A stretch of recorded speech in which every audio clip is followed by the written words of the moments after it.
एक समय की बात है, दुर्वासा ऋषि तपस्या में लीन थे। तभी यदुवंश के कुछ बालकों को ऋषि दुर्वासा से शरारत करने की सूझी। इन बालकों में कुछ भगवान श्री कृष्ण के पोते पड़पोते थे, तो कुछ उनके मित्र थे।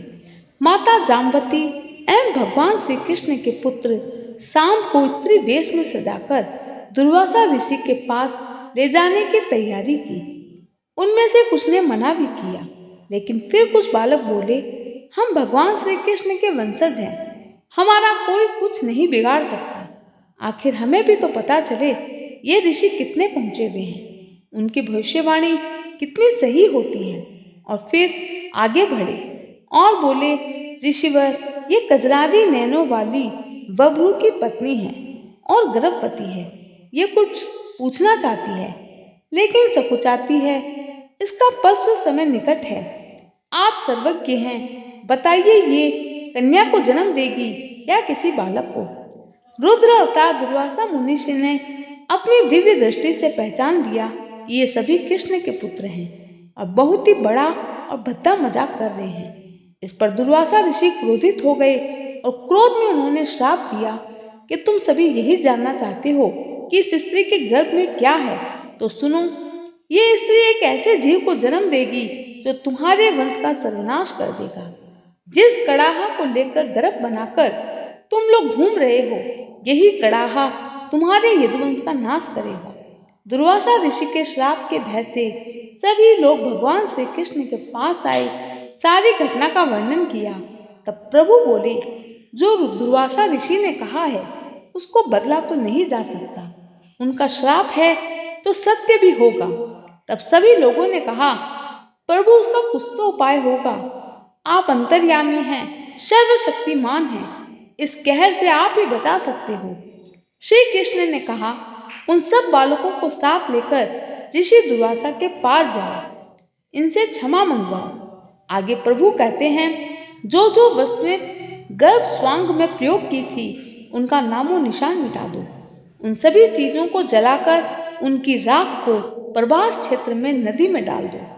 जो लोहे की कढ़ाई है उसे पत्थर पर घिसा घिसा कर चूरा बनाकर प्रभास क्षेत्र में दरिया में डाल दो। प्रभु से सभी ये सुनकर अपने अपने कार्यों में लग जाते हैं, लेकिन मन ही मन अंतर्यामी प्रभु जानते हैं, जो दुर्वासा ऋषि ने कहा है उसे कोई टाल नहीं सकता। अब मेरे वंश का अंत निश्चित है। द्वारिका वासियों ने अपने गुरु श्री कृष्ण के आदेश का पालन किया। उन सभी चीजों को जो स्वांग रचते समय उपयोग की गई थी उन्हें जला दिया गया। लोहे की कढ़ाई को घिसा गया और उसके चूरे को प्रवास क्षेत्र में पड़ने वाली नदी में डाल दिया गया। घिसते घिसते कढ़ाई का कड़ा रह गया। सभी बालक बोले, अब उसे और घिसा नहीं जाएगा और इससे क्या फर्क पड़ता है, हमने तो लगभग अपना काम कर दिया है। घिसते घिसते वह भी पतला धारीदार वस्तु बन गया और उसे वैसी ही अवस्था में दरिया में फेंक दिया। और यही उन बालकों से सबसे बड़ी गलती हो गई। वह बचा हुआ कढ़ाई का छोटा सा हिस्सा भगवान श्री कृष्ण की मृत्यु का कारण बना, क्योंकि घिसने से उस कड़े में चमक आ गई और एक मछली ने उसे खाने की वस्तु समझकर निगल लिया। मछली को भील ने अपने जाल में फंसाया और घर ले जाकर जब काटना चाहा तो उसकी तेज धार और चमक को देखकर बहेलिए की आंखें चौंधिया गई। उसने उस कढ़ाई के कड़े से अपने तीर का आगे वाला हिस्सा बनवा लिया। कड़ाहे का जो लोहे का चूर्ण दरिया में डाला था वो पानी के बहाव से किनारों पर मिट्टी के साथ आ जमा और कालांतर में वह एक घास में तब्दील हो गया। बढ़ते बढ़ते तीखे पत्तों वाला घास उग गया। पत्ते तलवार की तरह पेने और तेज धार वाले थे।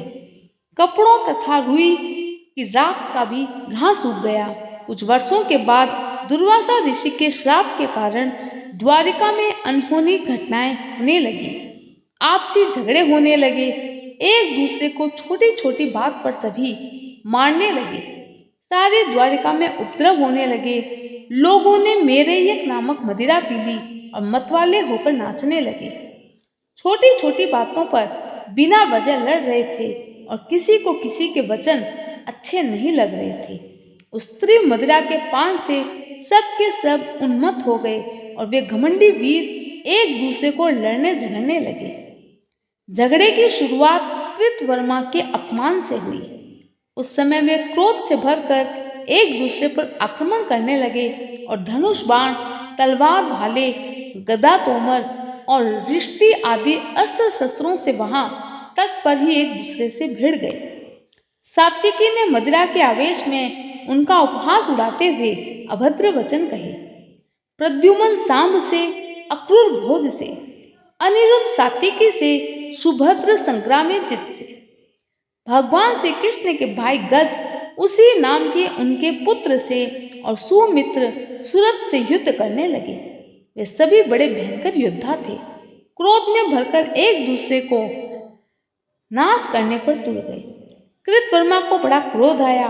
उन्होंने एक हाथ उठाकर सात्विकी का तिरस्कार करने लगा और इसी बात पर सात्विकी को क्रोध आ गया और उसने तलवार से कृतवर्मा का सिर धड़ से अलग कर दिया। बात बढ़ती चली गई और सब काल कवलित हो गए।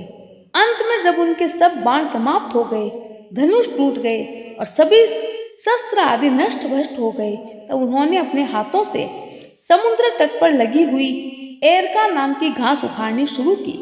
ये वही घास थी जो ऋषियों के श्राप के कारण उत्पन्न हुई थी।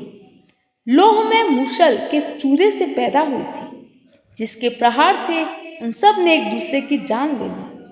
इस घटना के बाद बलराम जी ने समुद्र में जाकर जल समाधि ले ली।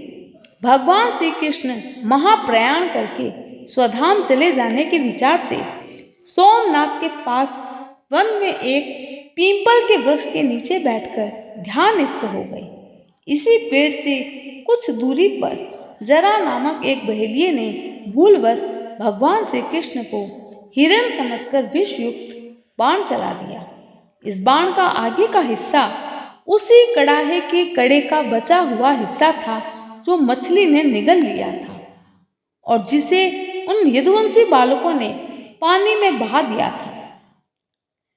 जरा नामक भील को जब आभास हुआ कि तीर किसी व्यक्ति को लग गया है, तो दौड़कर गए और देखा द्वारिकाधीश मारे दर्द के तड़प रहे थे।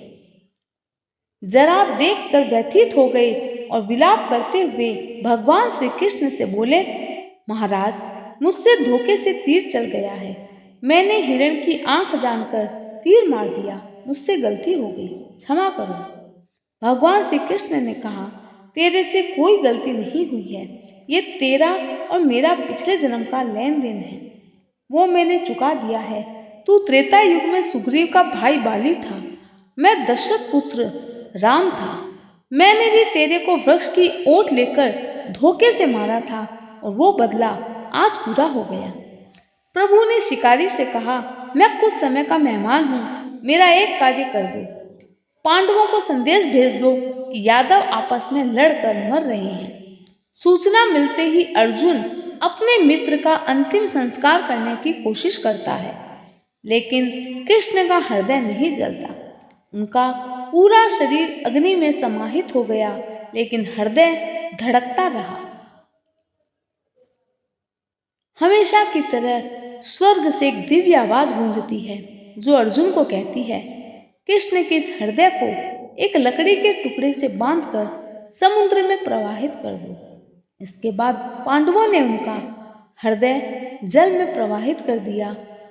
श्री कृष्ण के हृदय ने लकड़ी के लट्ठे का रूप ले लिया और समुद्र की लहरों के सहारे वो उड़ीसा में पहुंच गया।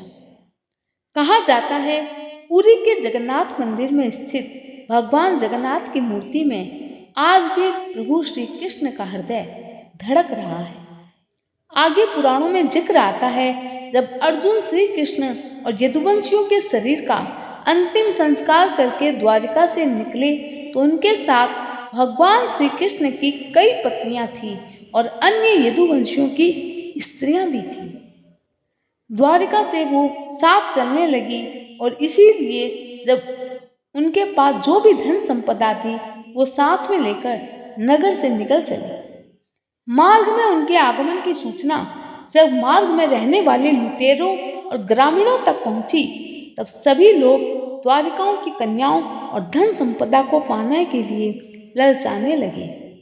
लुटेरों ने ग्रामीणों को धन का लालच देकर अपनी सहायता करने के लिए तैयार कर लिया। अर्जुन ने सभी को भय दिखाकर भगाने का प्रयास किया, लेकिन अर्जुन के किसी भी बात का लुटेरों पर कोई प्रभाव नहीं पड़ा। अर्जुन ने अपना गांडीव उठा लिया और लुटेरों पर दिव्य बाणों का प्रयोग करना चाहा, लेकिन अर्जुन हैरान रह गए। अर्जुन बार बार मंत्र बोलकर दिव्यास्त्रों को बुला रहे थे, लेकिन दिव्यास्त्र प्रकट नहीं हुए। अर्जुन का दिव्य गांडीव भी सामान्य धनुष के जैसा बन गया। महाभारत युद्ध में पूरी कौरव सेना को पराजित करने वाले अर्जुन आश्चर्य में थे। उनकी शक्तियों को क्या हो गया है? उनकी आंखों के सामने लुटेरों ने उनको पराजित करके द्वारिकाओं की स्त्रियां और धन संपदा को लूट कर चले गए। अर्जुन शोक में डूबे हुए थे और रो रहे थे। लुटेरों से पराजित अर्जुन किसी तरह महर्षि व्यास जी के पास पहुंचे और पूरी स्थिति बताई। तब व्यास जी ने बताया, दरअसल तुम जिस शक्ति की बात कर रहे हो और जो कुछ शक्तियां तुम्हारे पास थी, वो तो तुम्हारी थी ही नहीं। सारी शक्तियों के स्वामी तो स्वयं श्री कृष्ण थे। उनके जाने के साथ ही वो शक्तियां भी चली गई।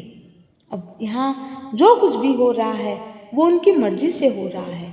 अब ये जो कुछ भी हो रहा है वह उन्हीं की मर्जी से हो रहा है, इसलिए अर्जुन शोक ना करो और जो हो रहा है वो होने दो। अंत में पांडवों ने सशरीर स्वर्ग की यात्रा पर जाने का निर्णय लिया। युधिष्ठिर ने सारा राजपाट अपने पड़पोत्र परीक्षित को सौंप दिया और निकल पड़े स्वर्ग लोक की यात्रा पर। जय श्री कृष्ण।